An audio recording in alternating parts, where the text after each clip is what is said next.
Ara, però, volem parlar de teatre, d'una obra que s'estrena demà a la Sala Villarroel de Barcelona i que serà un èxit segur. Es titula El crèdit i torna a reunir bona part de l'equip que va fer el mètode Gronholm, una de les obres més vistes de la història del teatre català. Doncs que passin l'autor, el Jordi Galzeran, el director, el Sergi Belbel, i els protagonistes, el Jordi Buixaderes i el Jordi Bosch. Bona tarda, Jordi. Què tal? Endavant, Sergi.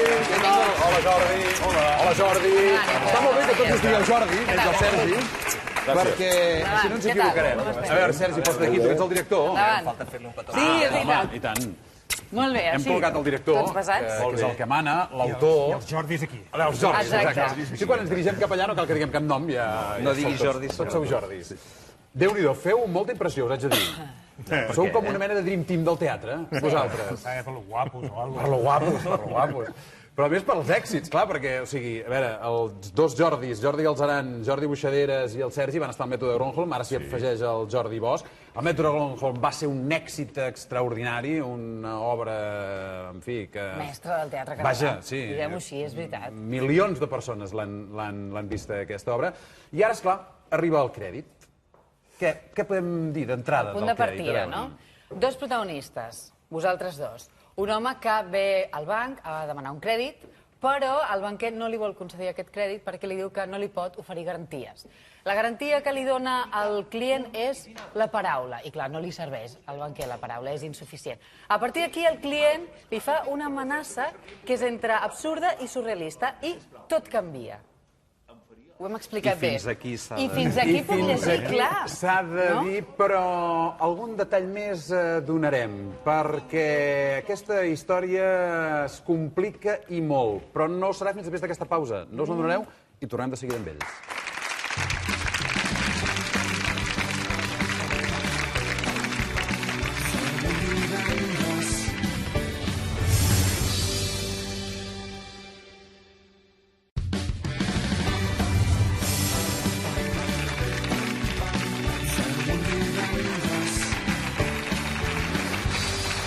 Falten 6 minuts perquè siguin les 6 de la tarda. Estem fent un divendres amb el Jordi Galzeran, el Jordi Buixaderes, el Jordi Bosch, el Sergi Belbel. Demà estrenen a la Sala Villarroel de Barcelona el crèdit. Ara de seguida en parlem, però Jordi, jo només vull fer-te una pregunta. El mètode Gronholm, tots veniu del mètode Gronholm, menys el Jordi Bosch, que els altres ja hi veu passar. Un èxit que el van veure, dèiem, 2 milions de persones, que s'ha representat a 60 països del món. El crèdit ve a superar l'èxit del mètode Gronholm? Va, atreveix-te. Déu t'escolti. Jo crec que aquests fenòmens es donen poquíssimes vegades i es donen per motius que no se sap ben bé quins són. I si et toca un cop la grossa de la loteria, ja és molt. Que et toqui dues és molt estrany, però per què no? Nosaltres hem comprat números. Aviam si ens toca. Que fins i tot a l'hora d'escriure, no? A l'hora de tornar a escriure una altra obra, després de venir d'un èxit tan extraordinari, això et condiciona o no?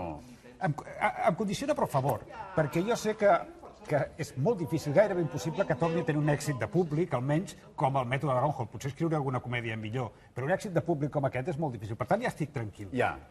Vull dir, ja sé que aquí ja no hi puc arribar. Doncs vaig fent. Però és curiós el naixement d'aquesta obra de teatre perquè la vas presentar com una peça curta al torneig de dramatúrgia del Festival Temporada Alta de Girona fa 2 anys, el 2011, vas guanyar i després et van proposar d'allargar la peça per presentar-la a sales comercials. I has trigat 1 any i mig gairebé a fer la realitat. Això per què? Sí, perquè la peça que vaig fer per temporada alta, que durava això 40 minuts, era molt rodoneta. I llavors, al haver-la de presentar comercialment, doncs has de tenir una durada d'una horeta i mitja, el normal que dura una obra de teatre. I jo el que no volia és posar-li greix. És a dir, agafar allò i anar-ho inflant per omplir temps. Havia de trobar una bona idea per allargar-ho i que durés, però que tingués sentit. I al final, les millors idees sempre són les més senzilles. I em vaig adonar que aquella peça de 40 minuts en realitat era el plantejament d'una història. I el que vaig fer és continuar-la. O sigui, aquests primers 40 minuts que hi ha en aquesta comèdia són els mateixos 40 minuts que vaig presentar allà a temporada alta. I després he continuat la història fins al final, perquè aquell plantejament s'acabava amb una gran expectativa, que per una peça breu la pots deixar sense resoldre, i el que fem aquí és resoldre-la. I quan vas tenir el crèdit tot acabat, vas anar a buscar el Sergi Belbel, i heu treballat moltes vegades junts, i suposo que quan et ve el Jordi Galzeran... No es pot dir que no. No es pot dir que no.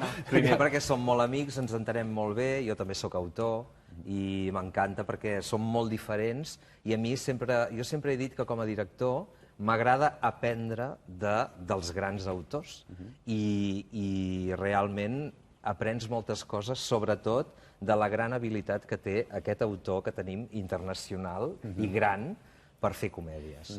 Té una habilitat especial i si això li sumes dos grans actors, llavors la meva feina es redueix molt a ser molt escrupolós, no inventar res i no fer res més enllà del que proposa l'autor i del que els actors defensen tan magistralment com ho fan ells dos. És que seguint la cadena, el Jordi li diu al Sergi, el Sergi diu de seguida que sí, i el Sergi se'n va buscar els Jordis, i els Jordis què diuen? No podíem dir que no. No podíem dir que no, també, clar. Veient d'on ve la cadena, ja veus que això va molt bé. També heu treballat amb ell, per exemple, a la Bet, una de les sí. últimes vegades, vull dir que és un bucle, no? Estem en família, Sí, un bucle. estem família. De fet, confessarem una petita cosa. Quan a l'últim dia que vam fer la Bet, que ho feien ells dos, ja començàvem a parlar del crèdit. I començàvem a dir, ai, no sé què, doncs no, Buixaderes i el Jordi Bosch, a l'última funció, em va dir m'agradaria tant fer una cosa amb el Buixaderes i quasi et vaig trucar al cap de una setmana. Dic, doncs mira, ja ho tens. Perquè, i quan tu escrivies o al final del procés, ja visualitzaves els Jordis o no? Això va ser decisió del Sergi? Aviam, jo quan escric, t'imagines que la teva obra sempre la fan els millors actors. Clar, si fos americà, m'imaginaria Robert De Niro i Al Pacino. Aquí t'imagines, Jordi Buixaderes i Jordi Bosch. Mira, Qui és l'Al Pacino i qui és el Robert De Niro? No, però clar, això... Quina relació establiu? O sigui, com... A veure, vosaltres sou molt bons amics, teniu molt bona relació. Llavors, a l'hora d'actuar, això és un problema o és millor? Al contrari, és molt millor, exacte. Hi ha una complicitat que a partir d'aquí surten coses fantàstiques. Clar, però els tics, el Jordi deu tenir molts tics, Jordi Buixaderes, el Jordi Bosch deu tenir molts tics i moltes manies, potser. No t'acaben molestant? No. Us diu les veritats a la cara? No té tics, és que no se'n poden tenir, és que la feina que estem fent és molt tècnica, aquests dies més, o sigui, com més ens acostem a l'estrena i com més comencem a provar que vingui gent i a veure com reacciona, més la feina amb el Sergi és més tècnica, és més de... No, és que espera't una mica més, no, és que digue una mica més alt. Coses que a vegades des de dintre nosaltres és que no ens n'adonem, perquè el punt de vista és molt diferent, no? I des de fora, doncs, estem constantment corregint, però corregint al detall, no? I a la dècima de segon, vull dir que de tics... Diuen que el teatre no és una ciència, però t'asseguro que la comèdia a vegades sembla una ciència. Perquè varies un ingredient, canvies una gota, desplaces una paraula i genera reaccions molt diferents. Per tant, jo he de dir que la complicitat que tenen poques vegades m'ha passat a la vida. És a dir, que treballar amb ells dos, que jo em sembla que és la tercera que faig amb ells dos, clar, ja hi ha una quantitat de temps que t'estalvies perquè ens coneixem i saps molt bé els mecanismes, saps molt bé què demanar-li a cada un i entre ells dos flueix una energia, jo crec que això es veu, el públic ho podrà veure quan vingui a veure la funció. A partir de demà i ho estem veient ja en aquestes preestrenes que heu fet, que es veu que funciona. Perquè, a veure, anem a situar-los, perquè tenim els dos Jordis, hem explicat que la història comença amb un client que va veure el director d'una oficina de banc i li demana un crèdit i el director no li vol concedir fins que el client li fa una amenaça que obliga el banquer a prendre unes decisions